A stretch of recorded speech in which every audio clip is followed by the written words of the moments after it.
I'm here today with Dr. Royster, and we wanted to ask you a few interview questions, so could you please briefly introduce yourself?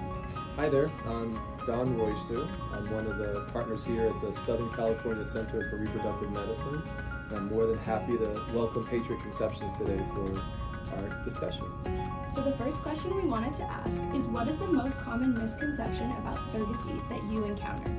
So I would think that the most common misconception is that women that are surrogates don't have autonomy over their bodies.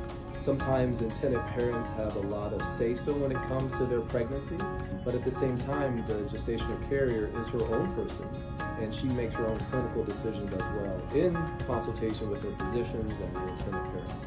How has surrogacy changed in recent years in terms of the profiles of surrogates or intended parents? Over the last couple of years, we've seen an explosion in the need for gestational carriers. There may be 10 families that need a surrogate for every one surrogate that's available nationwide.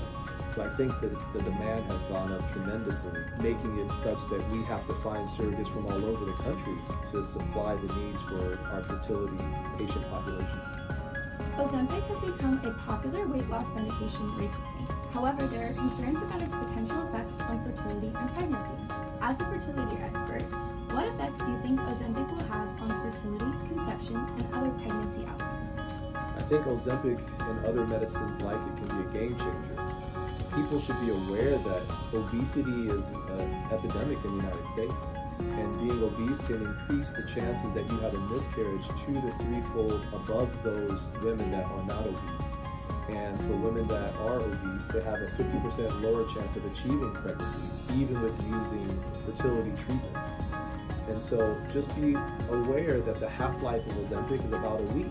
So it's going to take you multiple weeks for it to get out of your system. So you should be off of that medicine for at least 2 months before achieving pregnancy.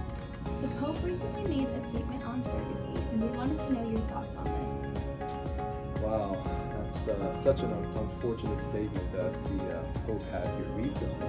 I think it's very harsh to say that surrogates are exploited and that the practice of surrogacy is deplorable. I can't speak for other countries and how they treat their surrogates, but here in the United States, our surrogates are not exploited. They have different motivations for helping these families that could otherwise not be able to conceive and have their own children.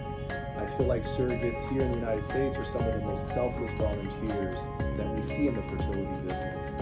And so, though I respect and honor the ideals of the Catholic Church and the teachings of the Pope, I don't agree that surrogacy is deplorable and exploiting them. Thank Patriot Conceptions and our cooperation over the last few years. It's been a great partnership that we've had, and I look forward to many more years of helping families expand through the use of donors and surrogates. Thank you. We love working with you as well.